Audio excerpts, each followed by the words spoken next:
20वीं सदी के पहले दशक में मानव जीवन के सबसे विपुल सीरियल किलर को दुनिया ने हिमालय की तलहटी में घूमते हुए देखा है। एक सीरियल किलर जो न केवल रात में पीड़ितों का अपहरण करने और उनके शरीर को टुकड़े टुकड़े करने में संतुष्ट था, बल्कि उनका मांस खाने पर भी जोर देता था। पुलिस, इनामी शिकारियों, हत्यारों और यहाँ तक कि नेपाली गोरखाओं की पूरी रेजिमेंट को भी चकमा देता रहा। एक सीरियल किलर जो रॉयल बंगाल टाइगर निकला, विशेष रूप से एक बाघ जिसे चंपावत के आदमखोर के रूप में जाना जाता है। 20वीं सदी की शुरुआत में इसने भारत नेपाल सीमा पर रहने वाले लोगों में डर पैदा कर दिया और इतिहास में सभी बाघों के बीच सबसे घातक शिकारी के रूप में कुख्याति प्राप्त की। इसकी क्रूरता और चतुराई ने सेना को पहली बार हस्तक्षेप करने और नरभक्षी प्राणी को खत्म करने के लिए प्रेरित किया। इस अवधि में स्थानीय आबादी में उल्लेखनीय कमी आई। कई व्यक्ति रहस्यमय तरीके से गायब हो गए और कुछ को भयानक स्थिति में खोजा गया। जंगल से लगातार आती बाघ की दहाड़ की आवाज के कारण कई वर्षों तक लोग काम पर जाने से कतराते रहे। कुछ लोग पास के गांवों में भी चले गए। इस क्षेत्र में बाघिन लगभग 236 लोगों की मौत के लिए जिम्मेदार थी, जिससे 8 साल की अवधि में कुल मरने वालों की संख्या 436 लोगों तक बढ़ गई।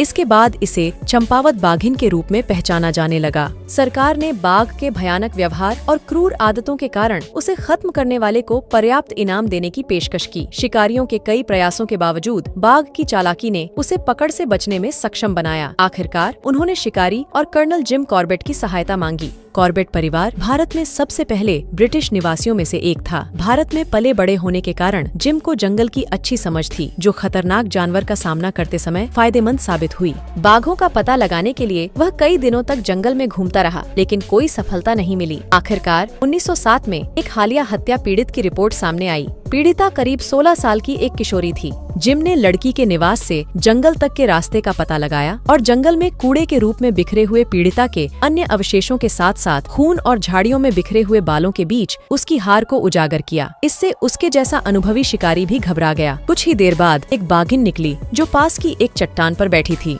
जिम ने अपनी बंदूक से निशाना साधा, जिससे शिकारी भाग गया। उसने लगातार इसका पीछा किया, फिर भी जैसे जैसे शाम ढलती गई वह अपने प्रयासों में असफल रहा। उसका अगला शिकार बनने से बचने के लिए उसे गांव में वापस जाने के लिए मजबूर होना पड़ा। अगले दिन उसने बाघ को खत्म करने की रणनीति तैयार की। तेज आवाज निकालने के लिए 300 ग्रामीणों को शामिल करके जब लोगों ने हंगामा मचाने के लिए ड्रम बजाया तो बाघ थोड़ी दूरी पर उभरा और उसकी ओर बढ़ गया। जब बाघ करीब आया तो उसने उसके पेट में 2 बार वार किया, लेकिन वह आगे बढ़ता रहा। आखिरकार पैर में गोली मारकर बाघ को नीचे गिरा दिया गया। मादा बाघ ने कुल 436 व्यक्तियों को मार डाला और Guinness book of world records ने इसे वैश्विक इतिहास में सबसे घातक प्राणी के रूप में स्वीकार किया। किसी अन्य जानवर ने इतनी अधिक जानें नहीं ली। यह बड़ी बिल्ली, जिसे चंपावत की आदमखोर के रूप में जाना जाता है, मानव मांस के स्वाद के साथ पैदा नहीं हुई थी। उसकी किसी प्रकार की मुठभेड़ हुई थी, जिसने बिल्ली के मुंह को गंभीर रूप से क्षतिग्रस्त कर दिया और 2 कैनाइन दांतों को नुकसान पहुंचाया।